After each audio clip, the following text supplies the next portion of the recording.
Over the years, our dad taught us a lot of valuable lessons. Some of them stuck, and some of them didn't. Dad taught us how to tie a tie. Dad taught us how to grill the perfect steak. He told us it was important to share. And when we were old enough, he taught us how to shave. He also taught us the importance of keeping in shape. Dad taught us how to be wise with our money. He made sure we grew up being skilled with a hammer.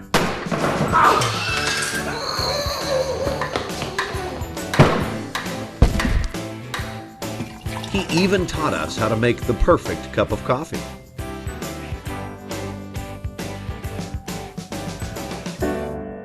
Dad also taught us what it means to love your wife. He taught us how to pray, and Dad taught us how to grow in wisdom. So whether you're just like your dad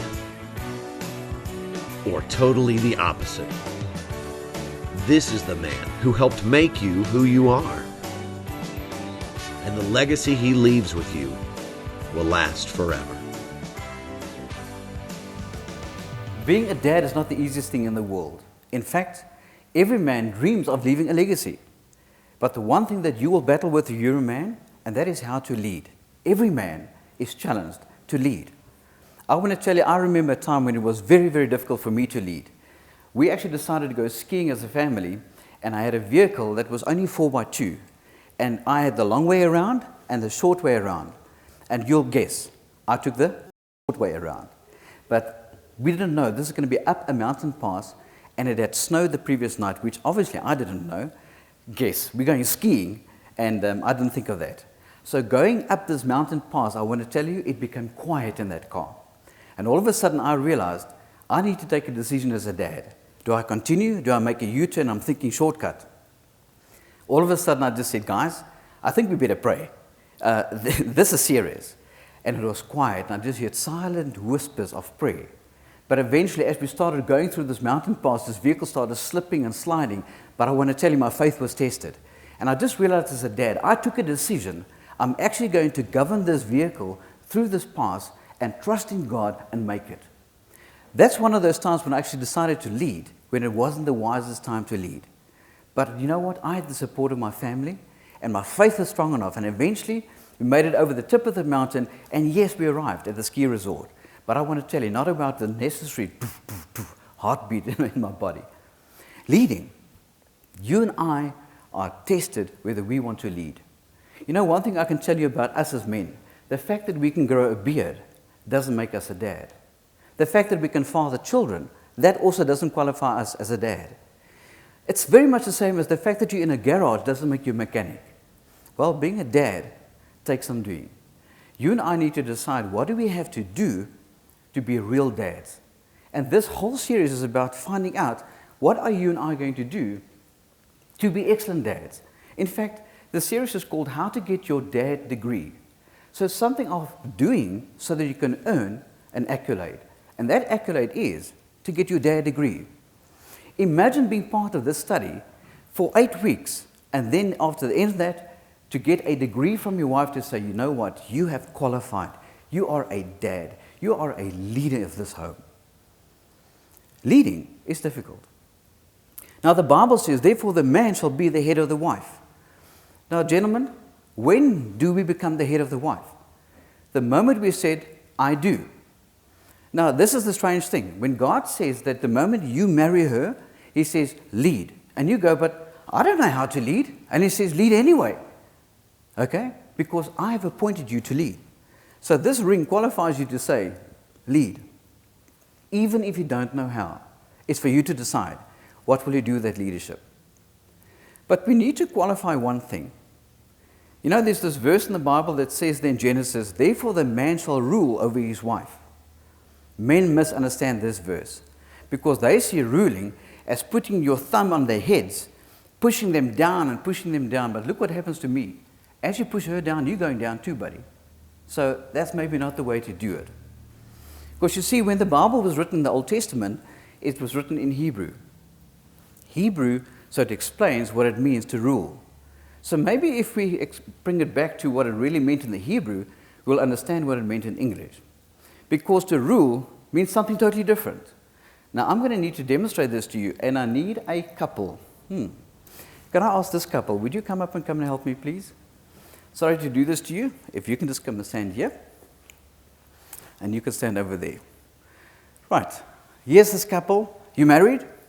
Perfect. So this is real. Now, when God said, you need to rule over this young lady, ruling means to stand before and to provide before. Now, stand before really gets illustrated this way. If I had to stand over here and I wanted to attack, what would you do to actually protect your wife? What would you do? Stand in front of her. I like that. All right. Arms open. You're not going to get close. Now, how does that make you feel? Don't you feel like, yeah. You see, that's what we call feeling loved. And she feels the security of his love because he's protecting her. But this standing before her means to protect his wife. But it also means to give before. Now, I see that you already have taken your wallet in your hand. That's fantastic. Now, can you see that wallet? He took out his wallet because he's scared he's going to drop his wallet. Can you hold out that wallet? Would you take the wallet from him? Because it also means to give before. That's what it means. Now, that belongs to her, okay? Now, if you're going to be a great husband, to rule over her means the following. You stand before, and that is to protect her, and you give before, and that is to provide for her. Now, that is how you rule. Go and rule. Thank you so much. Okay. So, that's clarified. Yeah, I think give them a clap, guys. Yeah, sure. Fantastic. Because that's what it's about, is that if you want to be a great husband and a father, you need to know how to lead. And that's ruling. Now, the misconception is ruled out of ruling a woman with an iron fist. Because what I can tell you now is that every time a man leads with gentleness, and he's gentle with his wife, man, a woman can't say no when you are gentle. I want to promise you. I see them melt. They love it when you're gentle. So that's what it means to rule. But you and I want to say to ourselves, where do we go next? Well, Ephesians 5:23 says that the husband is the head of the wife. Now, to be the leader of the home obviously means certain things. I'm going to give you 5 P's. The first P is to be the protector. We just saw a protector goes in front of his wife, arms out, and he will protect her. But that protection says taking accountability, taking responsibility, being sensitive to when she needs to be protected. The number one place a woman needs protection is that the dad will protect mom against the children. Believe me. Because the children will actually take a hold of a woman and they will really see how far they can get away with poor discipline. Because you ask the question, who's responsible for the discipline in the home? We tend to think it's the wife. Answer no. Biblically, it actually is the job of the husband. It's the husband's job 100% before God to do the disciplining of the children. And likewise, what is the woman responsible for?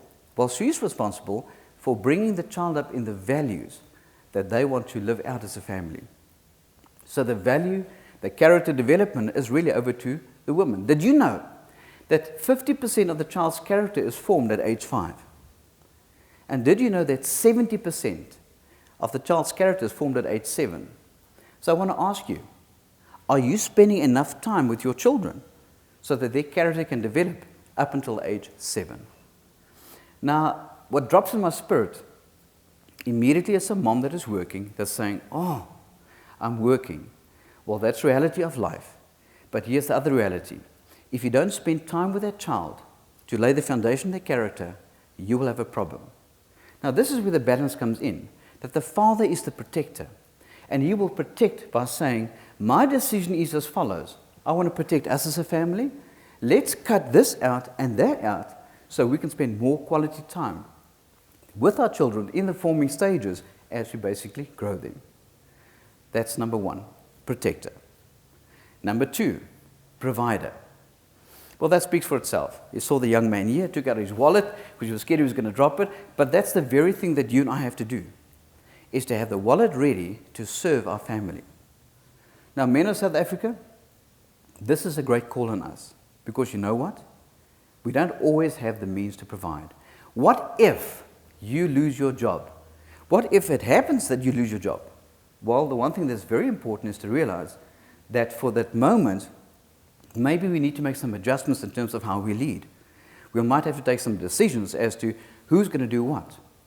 But the fact that the man has lost his job doesn't mean he is not the leader of his home. You are still the leader of your home. That's right. You are still the leader of your home. So you might have to sit down and say, how are we going to manage this situation? It might mean that for now, we adjust and dad's going to take on these duties while mom is out and she's doing her job. But we ultimately know God has called the man to be the provider of the family. So as you provide, you want to know that you are going out and you make it work. Do you remember the olden days? If you can just let your mind go back, you see the guy that was dragging this big bug back after he shot it? Well, it's the same. The guy has to go out and drag the moose home. He has to drag home the kill to say, I am providing the meal on the table. Now, what happens in the later years when the children grow up and now we have university, etc., I want to tell you it's different from family to family. If you're able to assist your children, good for you. In our case, 4 children, at a very time when I made a transition from business to ministry, I can tell you, we did not have the funding to provide for our children to go to university. But that's where leadership came in. I had to help lead my children through a way as to what decisions to make, wise decisions, how to help them plan to actually do their studies. For some, it took more years than what it took for other children. So what you want to say to yourself is, as long as you as a father lead through the situation. Leading means that sometimes you have to keep quiet. Because leading means making a statement and keeping quiet and say, how would that affect you? And to allow questions. Now, the number one thing that we do wrong is that we protect ourselves. We defend when we get a challenge. But leading says it's okay to be challenged. It's how you handle the challenge that makes the difference. So I want to help you. Don't immediately give an answer. Don't immediately protect yourself. Think in the interest of the other person. Because provision is one of the most difficult things that you and I will have as fathers. And providing the information for them to make the right decisions is leading them in a way of provision. Provision is, yes, putting the food on the table, but it's also providing the time, the expertise, and the skill for them to make good decisions. That's leadership. So there we've had it so far. Men are the protectors, they're providers, but here comes a very important one. The dad is the priest of the home. Men, we have fallen flat in this area. If there's one area where you and I battle, it's being a priest. Why? Because we're so busy. Every day we're busy. We chase from the one thing and do the next thing, and we're just very overly busy. So the one thing that the devil's going to rob you is of time. It's the only thing you can't pay for, by the way. So what you want to say to yourself is, how do I remain the priest of my home? I want to guarantee you that this will be your number one challenge as a man. We sort of find that, leave the praying to the woman. She goes to church. Don't worry, I'll do the work side things. No. This is the number one place where you need to say, I'm a true man. Because priesthood shows that you are acting in the role that God has ordained you. God has ordained you as the priest of the home. Now, what does that look like? Let's make it practical. I would believe that when the family comes together to have a meal, it's appropriate for the father to pray and open in prayer, and then to start delegating. Would you pray for us, please? Because that's leadership. But the priest will bring that together so that there's a thanksgiving to God for that which we receive. Because we need to be grateful every day, every single day, for what's on the table. What about spending time himself? You want to make sure that when you actually spend time, because if the father's not praying, don't expect the kids and the wife to be praying. The father has to lead by example when he prays. When they see the dad in a time of crisis, I remember a time where one of my daughters went through a really, really tough time. And I knew there was only one way, and that was to go in front of God and beg Him to change the conditions. because the conditions, her environment was pulling her into an area that we had no control over. I was devastated, and I knew only one thing to do. And I was in the bedroom on my knees begging God to break through. And I remember my son walking past, and the bedroom door was open just a little bit. And apparently he went to my wife Michelle and said, "Mom, something serious is on the go." Dad is on his knees praying. Because that is basically the example that he saw. And obviously, Mom said, "Really?" It didn't take 2 seconds for Michelle to come and join me and say, and I just said I had this burden for my daughter. And together, we came in front of the Lord. Because you see, it started with a husband that leads. Sometimes you have to be that example. Now, that's praying individually when you need to sort something out. But very effective for a family to start praying together. I remember a time where before school, we had to leave at exactly 7 o'clock. But at 7:15, we were all sitting, ready. The suitcases or the bags for school were all packed, teeth brushed, ready for school. And then we had our daily devotion. And yes, I led, but the children all had their turns as they basically led the study one after each other.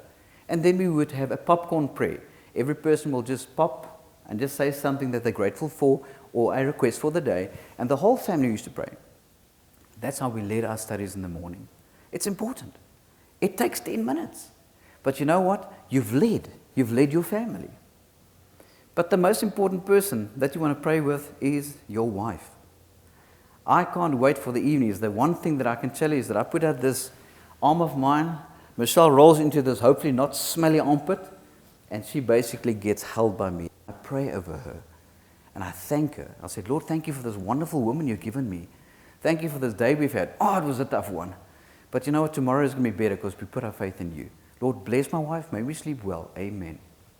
So, you've been called not only to be the protector, you've been called not only to be the provider, not only the priest, but you're also called to be a physician.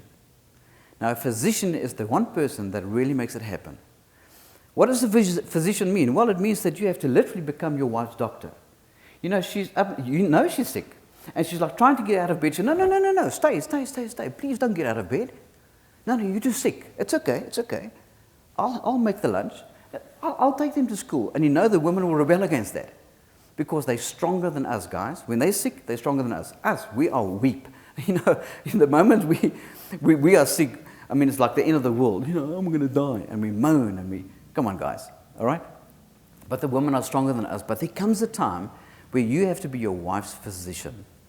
What you want to do is just be gentle enough to say, you need medication. Stay back in bed. No, today you stay in bed. And let me tell you, they're strong-willed. They will tell you they don't need to stay in bed, they want to go to work. But if you've seen the deterioration that happens over a period of time, you just can't help it. There will come a time where you will know, stop, stay in bed, become healthy. Why be half productive? Imagine going to work and be half productive. I mean, are you going to be happy if your boss pays you half your salary? So you might as well be fully productive because you are well. So guys, there's nothing more loving, nurturing, and caring than a husband that says, you stay in bed, I'll take care of the kids. Now the physician also has to have his eyes tuned in because sometimes we can see what they can't see. We can see there's a problem. Because you know the women are so tough, they don't come and talk to us. They do it all by themselves. But I want to say to you, if over a period of time you notice something's been bothering them, there maybe comes a time where you truly become the physician to say, it's like, can you come into my consulting room? Can we close the door? This is not just you and me. And say, tell me what is wrong. Nothing. Yeah, nothing. But if you stay quiet long enough, it'll come.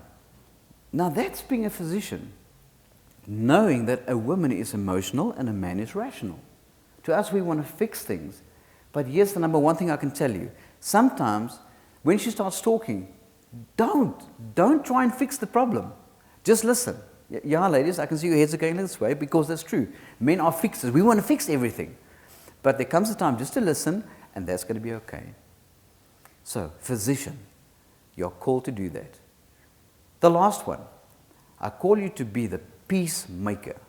You want to be the person that stands up in your house and say, when there is conflict, I didn't say if. I mean, there's no this holy huddle that you never have fights. When you have conflict, what are you going to do?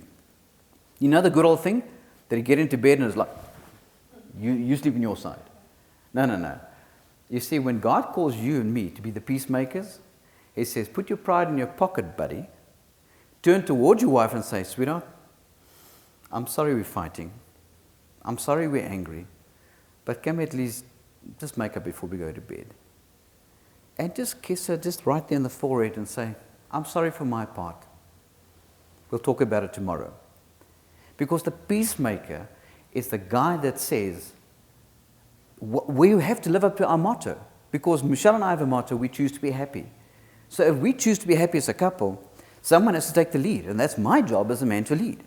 So you want to lead by saying, let's make up. And I want to tell you, that is difficult. Because as men, manna, this is our ideal positioning. Because why? Our pride is in the way. And why do we fold our arms? I think we're just protecting our own hearts. Because we don't know how to handle it. So I want to say to you, unfold the arms and just say, sweetheart, can I be the peacemaker here? Saying it is not as important as is living it. You want to live being the peacemaker of your home. And you're going to say to me now, get real, buddy. You have no idea how she does this, and she does this, she does that. Hold on. Look where the focus is. You're focusing only on your wife. No. Focus on you too.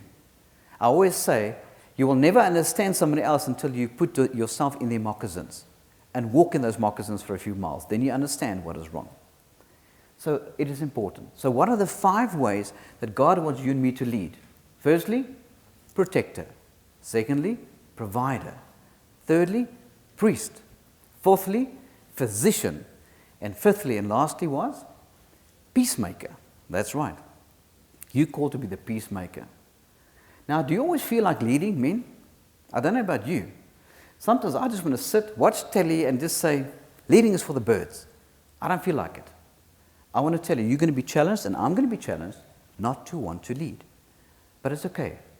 All of us get to a point where we say, I don't feel like leading. When it comes to leadership, the first person that you have to lead is yourself. If you don't lead yourself, you will never lead anybody else. And I say this about authority. You will never have authority until you submit yourself to authority. Can I say that again? You will never have authority until you submit to authority. That's right. The number one place where a man normally battles is with your own dad. If you're battling at work and you don't have positioning and you don't have authority, I want to tell you, take it back to your dad. Men, I challenge you. You might have to go back after the session, go to your dad, and you know where you'll find him? He'll be sitting in his chair, his TV chair. You know, he'll have the Kazam in his hand. Kazam Channel 1, Kazam Channel 2. But it's okay. I want to invite you to do the following. When you go in, if you want to fix authority, go in, humble yourself. Go sit on the carpet below your dad. And you will immediately focus on like, hey, why are you sitting there? And say, Dad, I choose to sit here because today I want to come and ask you, will you forgive me that I've rebelled against your authority? Would you please forgive me? I want to guarantee you, there is no father that's going to chase you away. Your father's going to embrace you. And then you say to him, Dad, I don't have authority today because I rebelled against your authority. And the moment you have asked for that forgiveness, God releases you and you are given authority. Don't you desire that? So there's leading yourself, and then you lead your wife. Now, in which ways do you need to lead your wife ably? Well, the first thing that comes to my mind is financially. But I want to tell you, sometimes your wife is stronger financially than what you are. She can make better decisions. She can hold better control of the money. So the way that you lead is, sweetheart, my decision is that you handle our finances. And that's okay. Because if she's better than you, you are leading by allowing her to do the finances. But guys, you know what we do? We abdicate. We just say, you handle it. And we turn our backs on it.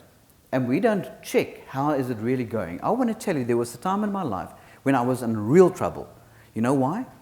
Because I just abdicated to my wife, not checking how she's doing, and we came to a stage where she was forced to do some Chinese accounting for the sake of protecting me.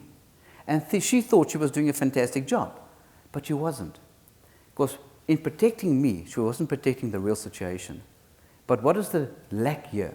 I didn't lead ably. I didn't engage, and I didn't say to her, hold on, how are we doing, and how can I help make the decisions? So when it comes, even if she's managing the finances, you take accountability and say, come, let's sit once a month, discuss it, and you take the final decision. That's what leadership is. Leading your wife, it means that you take the final decision. Will all your decisions be right? Answer, no. I mean, if you've got a belly button, like I've got a belly button, you definitely will make mistakes. That means you're a sinner, like I am. So, it's okay. Lead anyway, even if it's wrong. But have the humility to admit when you were wrong. Okay, that's another story, man. But that's another teaching. And the last place that we really lead, we call to lead our family.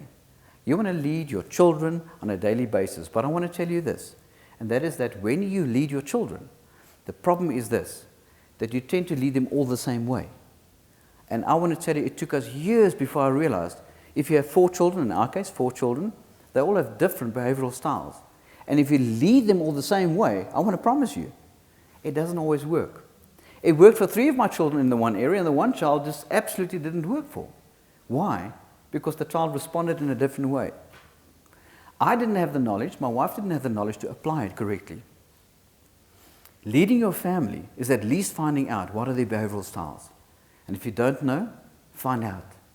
Because they will respond to you in a different way. So there you have it. The fact that you are a man with a beard doesn't make you a dad automatically. You and I have to do a few things. So I invite you, embrace this opportunity to be a dad that really makes a difference, to be a dad that earns his dad degree. You want to be the protector, the provider, the priest, the physician, and yes, the peacemaker. And lead yourself, lead your wife, and lead your kids. And you know what? Earn that dad degree. Thank you.